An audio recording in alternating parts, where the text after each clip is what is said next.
The next day the foreign ambassadors came, with their gorgeous trains, and Tom, throned in awful state, received them.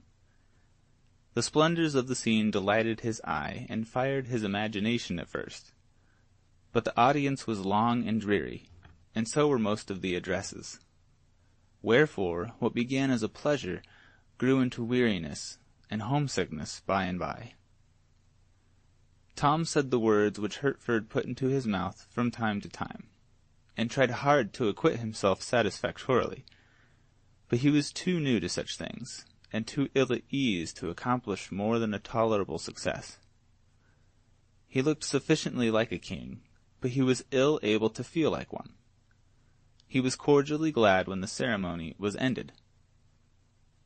The larger part of his day was wasted, as he termed it, in his own mind, in labors pertaining to his royal office. Even the 2 hours devoted to certain princely pastimes and recreations were rather a burden to him than otherwise. They were so fettered by restrictions and ceremonious observances. However, he had a private hour with his whipping boy, which he counted clear gain, since he got both entertainment and needful information out of it. The 3rd day of Tom Canty's kingship came and went much as the others had done, but there was a lifting of his cloud in one way. He felt less uncomfortable than at first. He was getting a little used to his circumstances and surroundings. His chains still galled, but not all the time. He found that the presence and homage of the great afflicted and embarrassed him less and less sharply with every hour that drifted over his head. But for one single dread, he could have seen the 4th day approach without serious distress. The dining in public. It was to begin that day. There were greater matters in the program, for on that day he would have to preside at a council which would take his views and commands concerning the policy to be pursued toward various foreign nations scattered far and near over the great globe. On that day, too, Hertford would be formally chosen to the grand office of Lord Protector. Other things of note were appointed for that 4th day also, but to Tom they were all insignificant compared with the ordeal of dining all by himself, with a multitude of curious eyes fastened upon him, and a multitude of mouths whispering comments upon his performance, and upon his mistakes, if he should be so unlucky as to make any. Still, nothing could stop that 4th day, and so it came. It found poor Tom low-spirited and absent-minded, and this mood continued. He could not shake it off. The ordinary duties of the morning dragged upon his hands, and wearied him. Once more he felt the sense of captivity heavy upon him. Late in the afternoon he was in a large audience chamber, conversing with the Earl of Hertford and duly awaiting the striking of the hour appointed for a visit of ceremony from a considerable number of great officials and courtiers. After a little while, Tom, who had wandered to a window and become interested in the life and movement of the great highway beyond the palace gates, and not idly interested, but longing with all his heart to take part in person in its stir and freedom, saw the van of a hooting and shouting mob of disorderly men, women, and children, of the lowest and poorest degree approaching from up the road. "I would I knew what 'tis about," he exclaimed, with all a boy's curiosity in such happenings. "Thou art king," solemnly responded the Earl, with a reverence. "Have I your grace's leave to act?" "Oh, blithely, yes! Oh, gladly, yes!" exclaimed Tom excitedly, adding to himself with a lively sense of satisfaction, "In truth, being a king is not all dreariness. It hath its compensations and conveniences." The Earl called a page, and sent him to the captain of the guard with the order, "Let the mob be halted, and inquiry made concerning the occasion of its movement, by the king's command." A few seconds later a long rank of the royal guards, cased in flashing steel, filed out at the gates and formed across the highway in front of the multitude. A messenger returned to report that the crowd were following a man, a woman, and a young girl to execution for crimes committed against the peace and dignity of the realm. Death, and a violent death, for these poor unfortunates. The thought wrung Tom's heartstrings.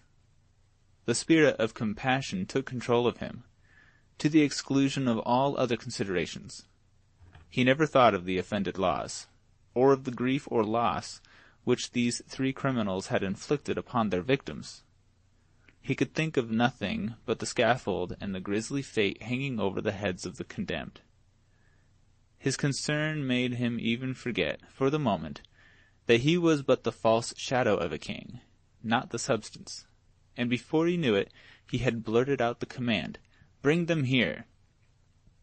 Then he blushed scarlet, and a sort of apology sprung to his lips, but observing that his order had wrought no sort of surprise in the earl or the waiting page, he suppressed the words he was about to utter.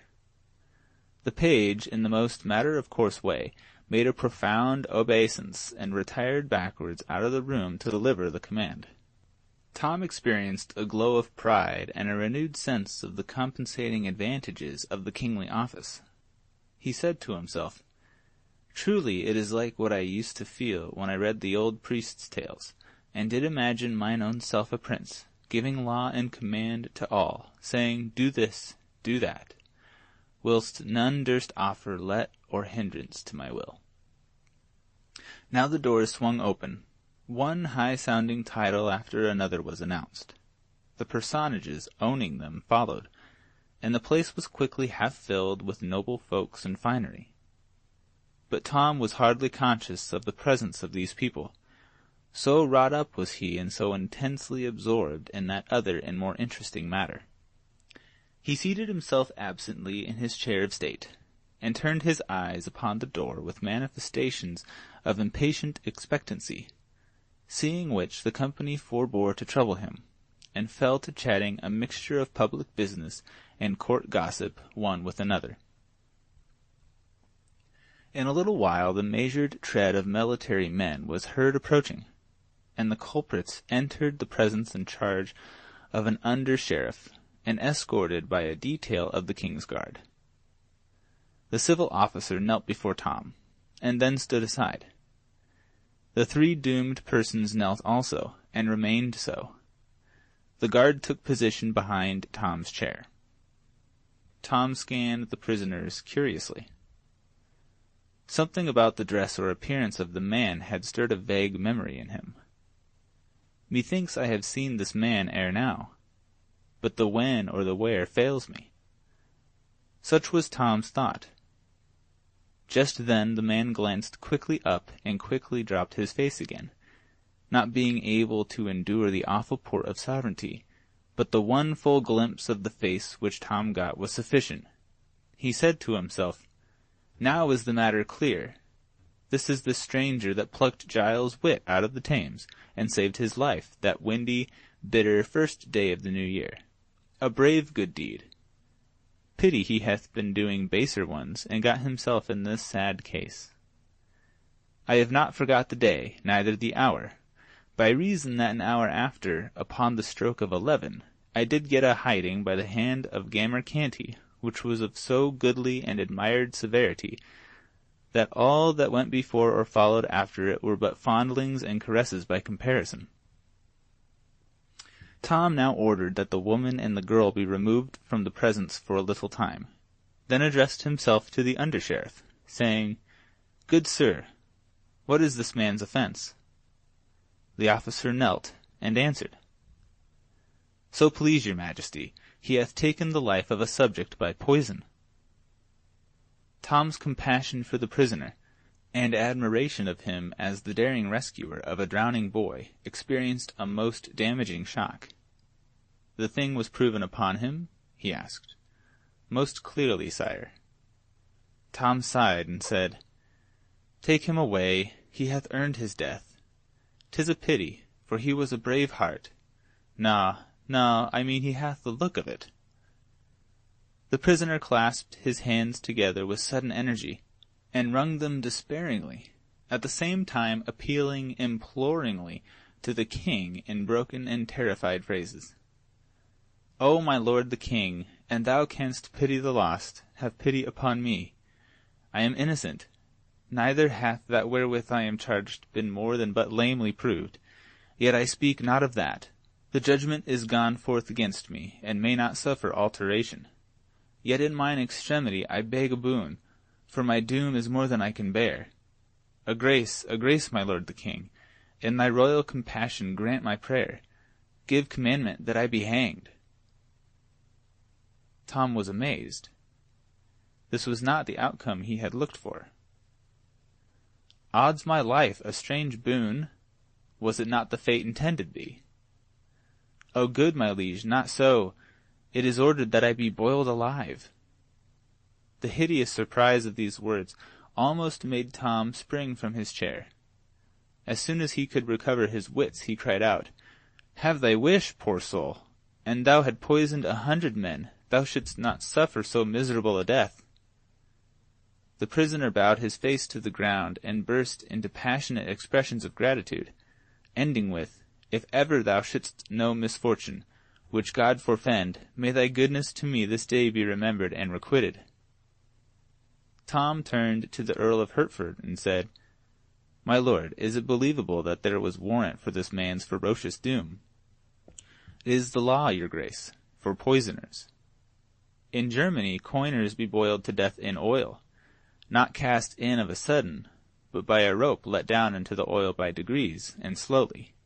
First the feet, then the legs. Then, "Oh, prithee, no more, my lord, I cannot bear it," cried Tom, covering his eyes with his hands to shut out the picture. "I beseech your good lordship that order be taken to change this law. Oh, let no more poor creatures be visited with its tortures."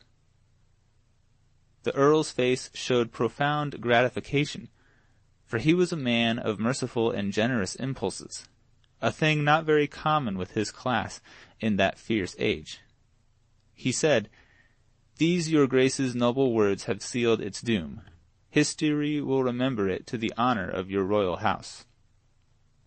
The under-sheriff was about to remove his prisoner.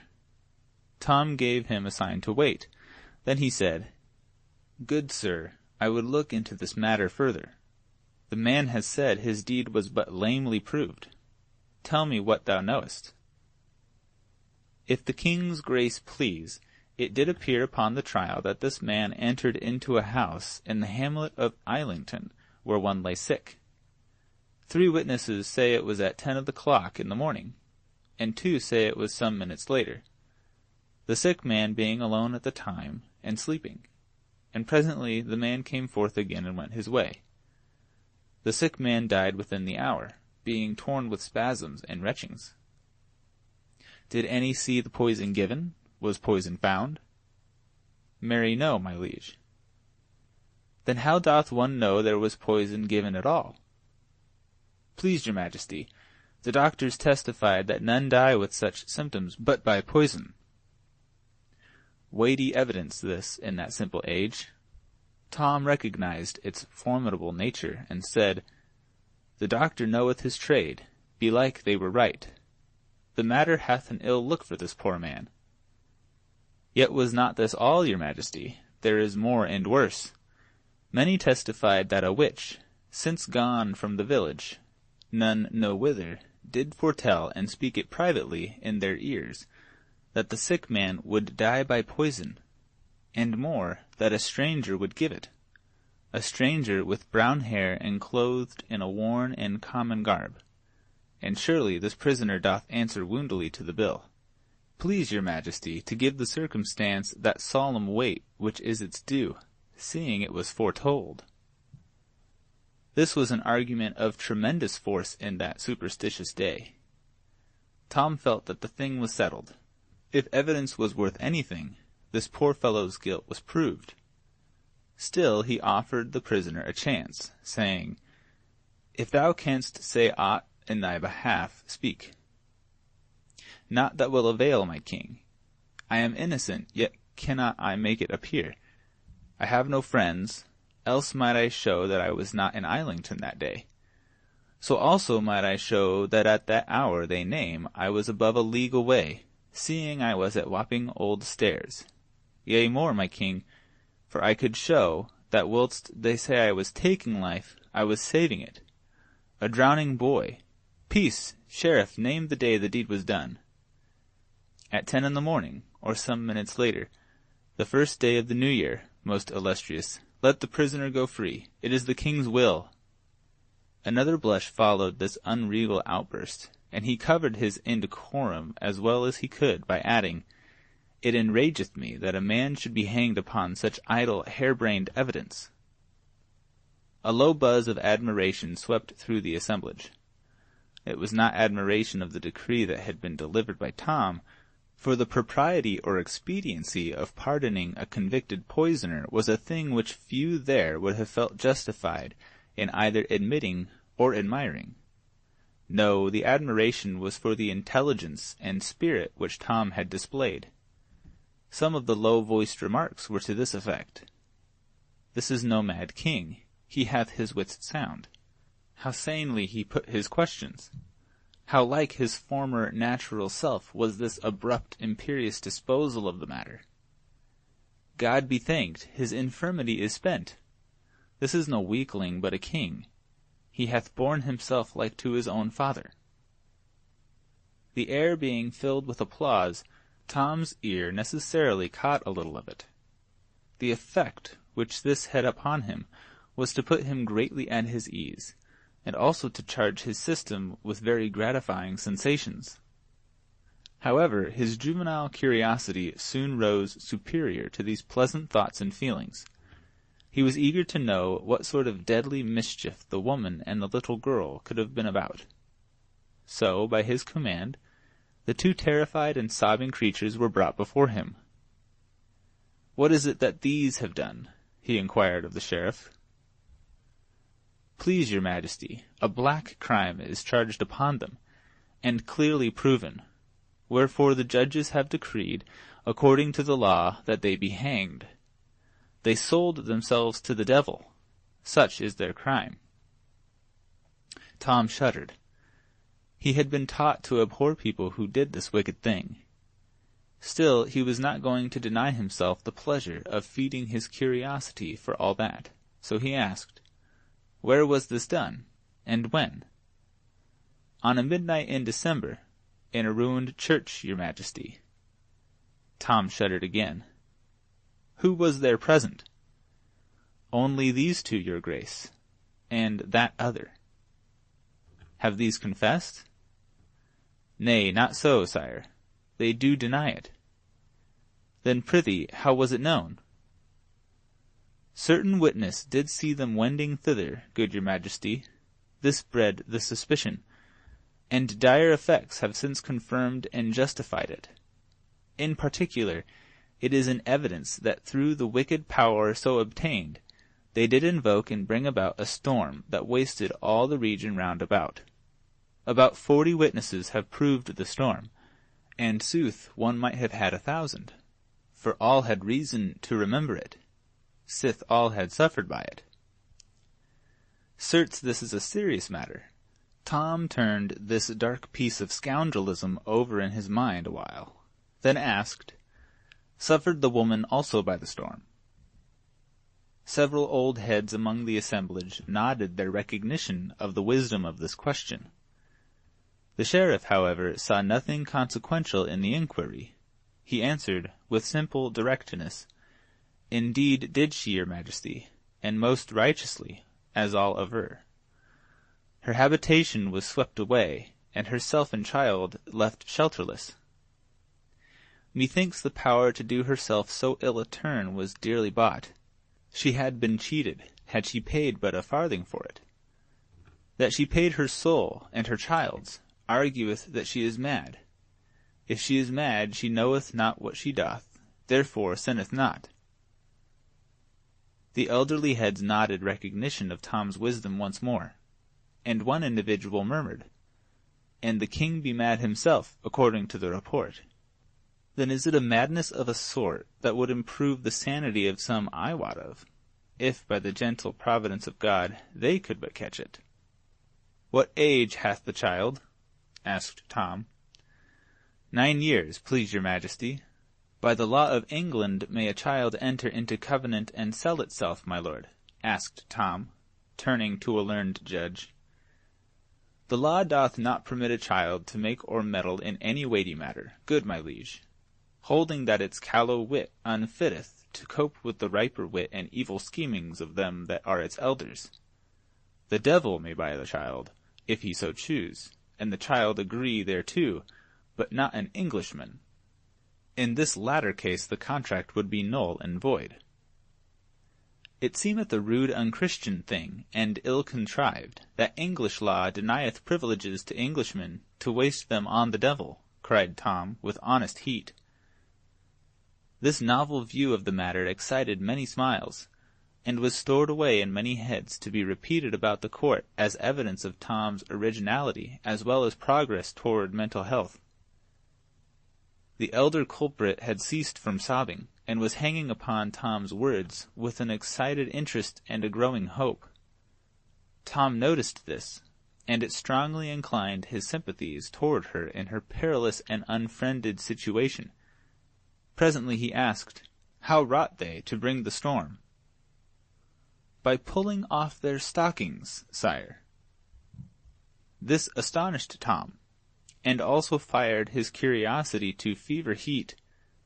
He said eagerly, "It is wonderful. Hath it always this dread effect?" "Always, my liege, at least if the woman desire it, and utter the needful words, either in her mind or with her tongue." Tom turned to the woman, and said with impetuous zeal, "Exert thy power. I would see a storm." There was a sudden paling of cheeks in the superstitious assemblage, and a general, though unexpressed, desire to get out of the place, all of which was lost upon Tom, who was dead to everything but the proposed cataclysm. Seeing a puzzled and astonished look in the woman's face, he added excitedly, "Never fear, thou shalt be blameless. More, thou shalt go free. None shall touch thee. Exert thy power." "Oh, my lord the king, I have it not. I have been falsely accused." "Thy fears stay thee. Be good of heart. Thou shalt suffer no harm. Make a storm. It mattereth not how small a one. I require not great or harmful, but indeed prefer the opposite.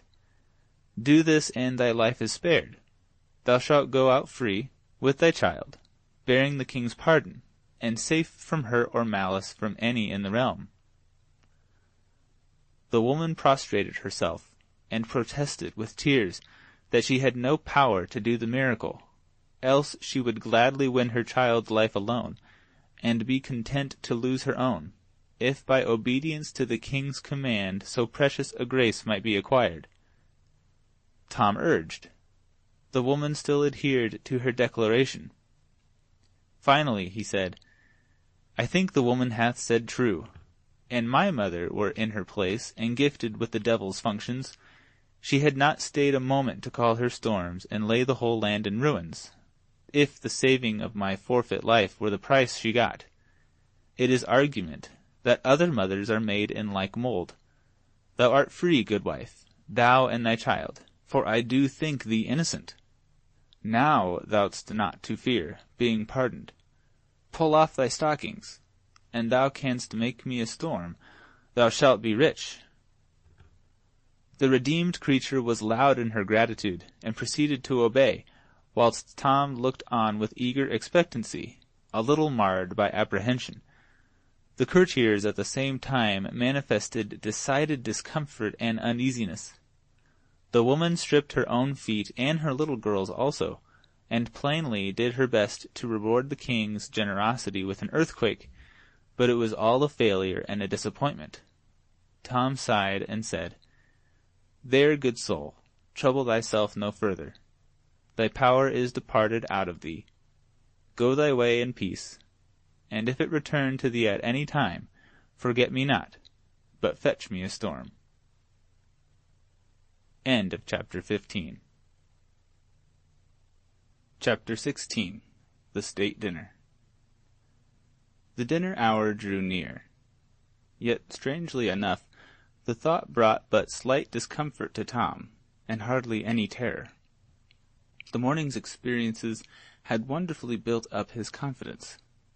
The poor little ash-cat was already more wonted to his strange garret, after 4 days' habit, than a mature person could have become in a full month. A child's facility in accommodating itself to circumstances was never more strikingly illustrated.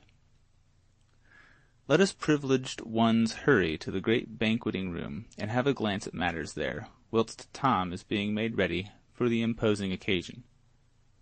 It is a spacious apartment, with gilded pillars and pilasters, and pictured walls and ceilings.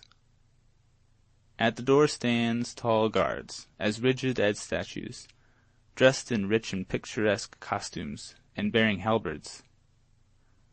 In a high gallery which runs all around the palace is a band of musicians and a packed company of citizens of both sexes in brilliant attire. In the center of the room, upon a raised platform, is Tom's table. Now let the ancient chronicler speak.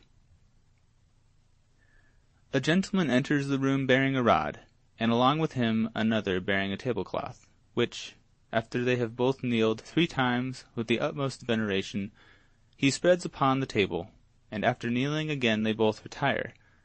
Then come 2 others, one with the rod again, the other with a salt cellar, a plate, and bread. When they have kneeled as the others had done, and placed what was brought upon the table, they too retire with the same ceremonies performed by the first. At last come 2 nobles, richly clothed, one bearing a tasting knife, who, after prostrating themselves 3 times in the most graceful manner, approach and rub the table with bread and salt, with as much awe as if the king had been present. So end the solemn preliminaries. Now, far down the echoing corridors, we hear a bugle blast, and the indistinct cry, "Place for the king!" "Way for the king's most excellent majesty!" These sounds are momentarily repeated.